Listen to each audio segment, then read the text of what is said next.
every wide receiver matchup for Week 7. Set your fantasy football lineups. We'll start with the first Sunday game, the Rams versus the Jags. It's going to be a good game at 9:30 a.m., but regardless, this is a game where, in my opinion, you start the wide receiver ones and nobody else in this game. It's a tough matchup for the Jacksonville Jaguars in particular. We'll start Brian Thomas, who seems to be kind of getting his footing back, but he's going to be in the C tier because, again, the Rams have allowed the 7th least amount of points this year to fantasy football wide receivers, so it's a little bit of a tough matchup here. On the other hand, Travis Hunter, I mean, we have him in the I tier with De'Ami Brown. De'Ami Brown has outscored him. Travis Hunter hasn't been in double figures in one game this year. You can't start him. Both of these guys are sits. On the Los Angeles side of the ball, Devontae Adams we're going to put in the A tier here. Look, no Puka is probably, he's going to be heavily targeted by Matt Stafford. He's an absolute must start. Do not leave him out of your lineup at any cost this week. Jordan Whittington is going to be in the G tier. He's a sit. And this is actually a good matchup for the Rams as the Jags have allowed the 8th most amount of points to fantasy football wide receivers this year. So again, in this matchup, start the wide receiver ones, and we're going to sit the wide receiver 2s and 3s here. Then we got New Orleans and Chicago. Your number ones there, Chris Olave and Odunze, are going to be in the D and the A tier respectively. Chris Olave, just very consistent with his volume, raises his floor quite a bit.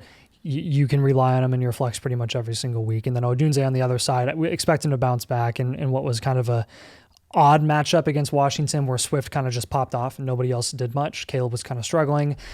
He should be fine and get back to what he was doing previously as well. We're not too concerned there, but you've got your number 2s in each one of these offenses, and that is Rashid Shaheed for New Orleans. We got him in the H tier. I'm going to list him as a meh, honestly, this week because he's had a few games this season where he's had double digits, had a big play, a touchdown. He's kind of like a Alec Pierce or Darnell Mooney, where given a really solid matchup for the week, he could be like a sneaky, nice flex option that raises your ceiling a little bit.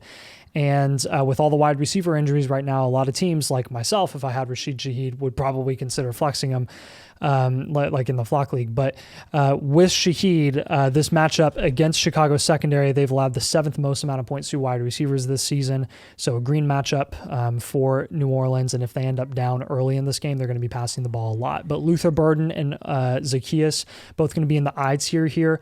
Again, we're kind of operating under the assumption right now that DJ Moore might miss a week. That is possible. If he doesn't, then you would plug him in, put him maybe a tier higher if he was healthy. But DJ Moore is looking not startable either. All right, let's go to the Miami-Cleveland game. We'll start Jalen Waddle. He's been 15 points plus every game without Tyreek Hill so far this year, so he's going to be in the C tier for us, and he's a must-start. Malik Washington is going to be in the J tier. I'm going to say sit for Malik Washington. This is a mid matchup for both the Miami Dolphins and the Cleveland Browns here. The Browns have Jerry Jeudy and Isaiah Bond, both who have been thinking about being fantasy productive. Both of them I have as sits this week. I don't want to start Jerry Jeudy. I don't want to start Bond. I don't want to start anybody probably besides Harold Fannin there this week. And so with that, I'm going to list both these guys as sit. We have Jerry Jeudy in the G tier and Isaiah Bond in the I tier. Again, not guys that I'm looking to plug into my fantasy football lineup this week, but Jalen Waddle from this matchup is the guy that I will plug into my lineups. Vegas and Kansas City. Let's start with the hard discussion, and that is Trey Tucker versus Jacoby Myers. I think a lot of people are starting to figure out that Trey Tucker is Geno Smith's favorite target, and it's looking to be like that potentially rest of the season. Now, does that make Trey Tucker reliable for you week in and week out? No, because Geno is playing awful football right now, and Vegas looks like one of the worst teams in the league. So we're going to have Trey Tucker in the F tier here. Very big play upside, kind of similar to Rashid Shaheed, but in a slightly better, more competent offense, which isn't saying much. But a guy who's looking to be the number one option there currently over Myers, we're okay if you have to flex him this week. Jacoby Myers, on the other hand, has had, I think, 4 straight weeks now of single-digit production, and his volume is not increasing. It's not looking any better. Who knows if by the trade deadline he's even going to be a Raider?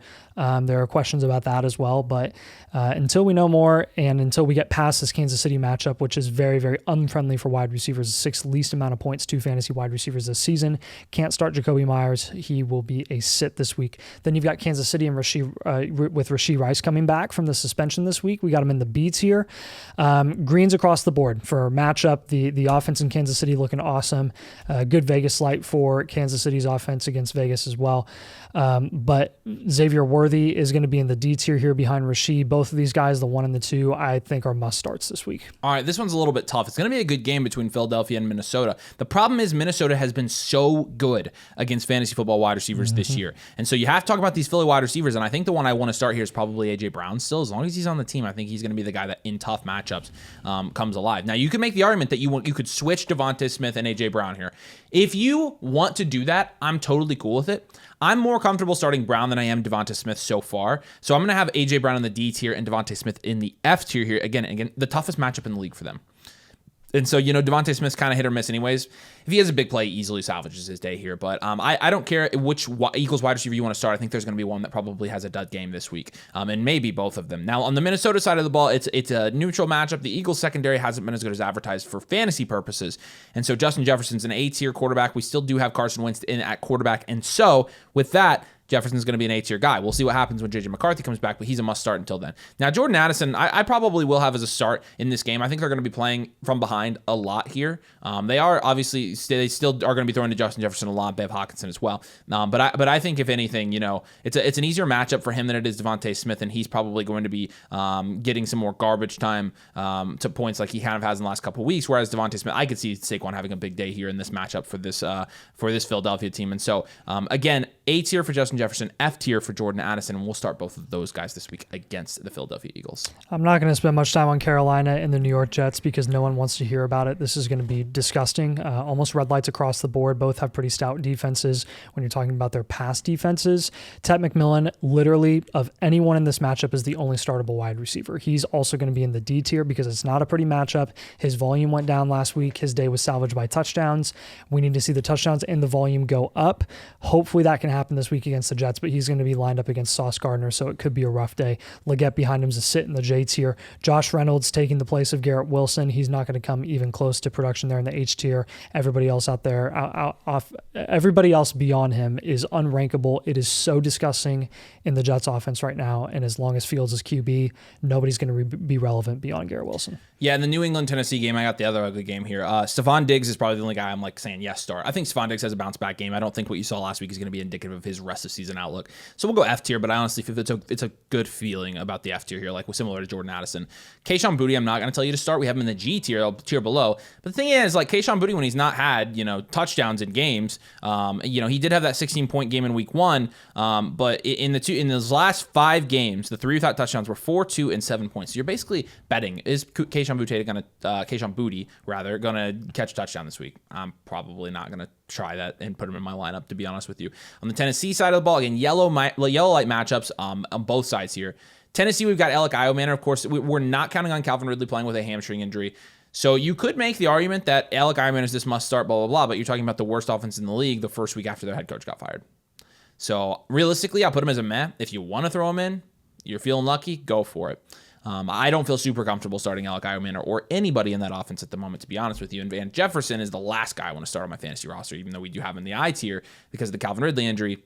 Not happening. So really the only guy in this matchup I'm like, yeah, I'll start him, is Stephon Diggs. Everybody else makes me pretty nervous, to be honest.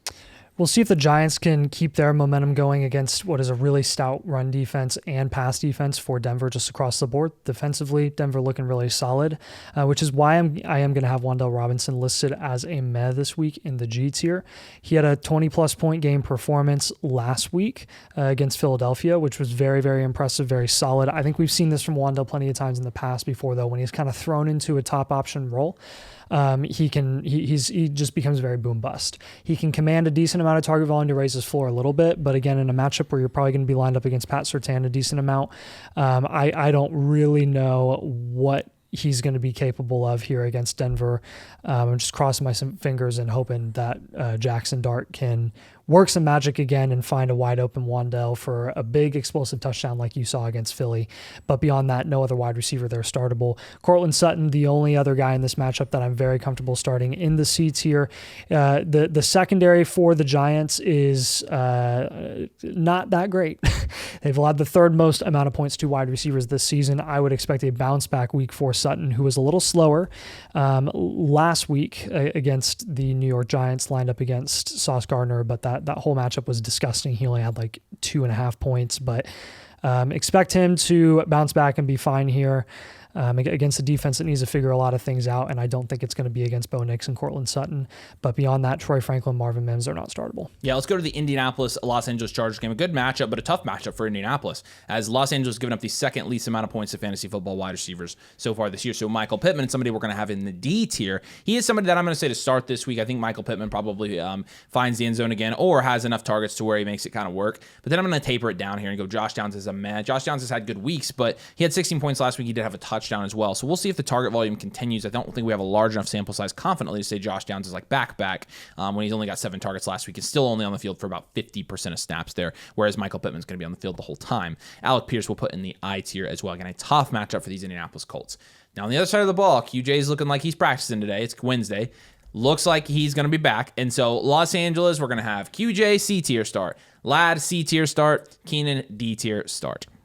Keenan's been like kind of the odd man out recently. There's always going to be an odd man out, but realistically, I mean, I think if you have these guys, I don't think there's one you can leave out of your lineup. I mean, Keenan, you maybe could make the argument for. QJ and Ladd, to me, are must starts, and Keenan maybe would be the meh for me here.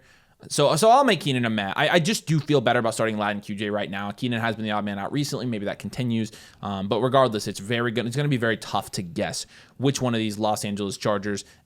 Well, you know what? Keenan's a start. This matchup against these the Colts, guys, they're going to cook. This matchup against the Colts is very good. The Colts giving up the 5th most amount of points to wide receivers, and they also are like down all their cornerbacks because they all got hurt during warmups. I don't know. So it's such a good. I would just start all of them. I just throw all of them in your lineup, to be honest with you. Again, C tier for the 2 top guys and D tier for Keenan. Start them all. Green Bay and Arizona might be a game that's kind of established on the ground and less in the air. I don't feel good about any of these receivers here. I know Romeo Doubs has shown some nice flashes. I know Matthew Golden is kind of on the up. Doubs has had 29 and 10 points the last few weeks with 8 and 9 targets respectively. We'll see if he can do that again against Arizona. But again, I don't think anyone in their right mind is comfortably starting Romeo Doubs, expecting him to just pop off this week. That could very easily be Matthew Golden. It could very easily be neither of them. And Josh Jacobs just has like 50 points. And then, so we are going to have Doubs in the D tier this week as a meh, Golden in the F tier as a meh. Flip side, you've got Arizona with, we're assuming no Marvin Harrison unless he somehow magically clears concussion protocol, which we've seen in the past. It's rare, but it is possible. But we're going to operate under the assumption that he doesn't. You have Zay Jones and Michael Wilson as the wide receiver 1 and 2. Jones will be in the F tier, Michael Wilson in the I tier. When you look at what they did last week against a very poor secondary in Indianapolis, Zay Jones had 8 targets and he had about 12 points with that production. Green Bay, much better defense, obviously. I don't think we're going to expect much from Zay Jones. You're not comfortable starting him. I'm just going to label both of these guys as sits, him and Michael Wilson, who also had 5 targets last week and couldn't really do much against what was a cooked Colts secondary. I do think effectively in this matchup, if you want any receiving asset in that offense to be ultra productive with no Marvin Harrison, it's going to be Trey McBride, and it's going to be Trey McBride alone. So literally, as I read the Colts stuff, Josh Downs did not practice Wednesday with a concussion. And so, are you kidding me? Yeah, I'm not kidding you. In warmups? Who freaking knows? Golly. So at that point, it would make Michael Pittman a must start and probably a tier up. And then we put probably Alec Pierce a tier up as well. He wouldn't be a meh; he would still be a sit for us. But just wanted to throw that little change in there for you. Let's talk about the Washington-Dallas game. Look, I probably do. I swear to you, if he doesn't play this week, I'm going to kill somebody. I expect Terry to return this week. He was, I think, practicing. He's expected to return to practice today, and so hopefully he's back at practice. Hopefully he's playing. This is me hoping. So I'm going to say, if Terry does play, I think we're still probably going to have Debo ranked higher for the week, but I think Debo and Terry would both be starts here because you did just lose Noah Brown in that offense, and it's against the Dallas Cowboys. You have to start receivers against this Dallas Cowboys team. So they would both be starts here for us. But if he doesn't play, Debo's a must start in the B tier. Chris Moore, he's going to be a sit for us in the J tier. Luke McCaffrey's a sit for us. You don't want to start anybody else there. But Debo, again, the 2 scenarios are I'd start Debo and Terry if they both play. Only Debo if Terry does play, or if Terry doesn't play as well. In the Dallas side of the ball, CeeDee Lamb, A tier. He's a must start, obviously. We expect him to be back. He's practicing as of today, and so he's going to be back. And you got to start George Pickens too, right? C tier for us. He's a top 5 wide receiver in the season right now. Even though that's large in part because CeeDee Lamb has been out, you still got to throw him into your lineup, so you really don't have a choice. So he's going to be a start for us this week. Should be a good matchup for these wide receivers. This should be kind of a shootout in this one. There's only one safe wide receiver in the Atlanta-San Fran matchup, and that's Drake London, who was 1 toe out of bounds away from having like 37 points last week.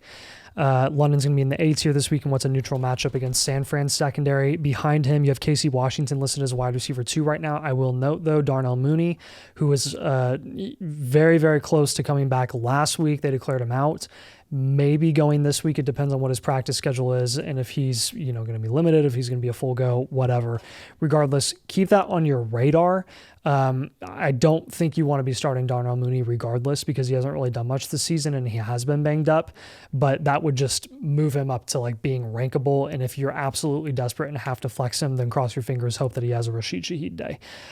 Flip side, you got San Fran, Kendrick Bourne, still the number one option there as long as Pearsall is still out. We'll see what happens with Pearsall. Again, a lot of wait and see every single week here, but Pearsall, they're hoping that he can do more in practice this week, but hope is not a strategy when it comes to starting these guys. And if Kendrick Bourne is the number one there, then he's going to be the only potential startable guy. And I'm still going to list him as a meh, even though he's had 2 big weeks. Kittle is now back, and that just absolutely changes everything. It literally could be Kittle and CMC all day in this matchup, and they could not consistently look at anybody else in that offense. The only reason they've been consistently looking at Bourne is because there is nobody else in that offense. So we'll have him in the F tier as a meh. Demarcus Robinson and Jawan Jennings are both sits in the H and I tier respectively. All right, Tampa Bay and Detroit here. Mike Evans is going to be B tier for us. It's a good matchup for the Tampa Bay Buccaneers. The Lions are allowing a lot of points to fantasy wide receivers this year. So Mike Evans, again, B tier. Tez Johnson, though, we're going to put in the G tier. I'm going to say sit for Tez. I think Tez could be somebody that benefits, but the problem is, and let me double check my stats while I'm saying this, I don't think Tez, even without Ibuka last week in the game, he only had 3 targets and he had a big touchdown. I think he's going to be pretty boom bust here for the Tampa Bay Buccaneers, and so I'm going to put him as a sit. We have him in the G tier, so I really just don't feel super good about starting him anyways. And Sterling Shepard, kind of the same thing in the H tier. On the Detroit side of the ball, yellow matchup for them. It's Amon-Ra in the S tier, J-Mo in the F tier. We're going to have Amon-Ra as a start, J-Mo as a meh for this week. Jameson Williams had a good week against the Chiefs. He's going to be boom bust. He's almost always going to be a meh for us until he proves that he can consistently produce, but we haven't seen that yet. And so again, start Amon-Ra and Mike Evans in this matchup and meh for Jameson Williams. Then we got the last matchup of the week, Houston and Seattle. Nico Collins back after this bye week. Expect him to just remain consistent, get a good enough target volume to raise his floor quite a bit. We'll have him in the B tier. Christian Kirk in the G tier, not startable. There's nobody else startable in that offense because they can't really figure anything out beyond Nico. JSN on the flip side, S tier, looking like one of the best wide receivers in the NFL. Cooper Kupp has had a couple of productive days, but his volume isn't consistent enough. It's very volatile, honestly, on a week-to-week basis where we're just not comfortable starting him any given week unless you absolutely have to. His day last week, 12 points salvaged by a touchdown where you saw tying for the least amount of volume that he's ever gotten all season against Jacksonville. And this is a tough pass defense against Houston, who has allowed the 3rd least amount of points to wide receivers this season. So I'm not expecting anything beyond what JSN is capable of doing. Torrey Horton, the 3rd option, J tier, not startable. All right, good luck this week. Hope you win your matchups. We appreciate you guys. Make sure you drop a like before you leave and subscribe if you enjoy the channel, enjoy the videos to help support us. But good luck. We'll see you here soon.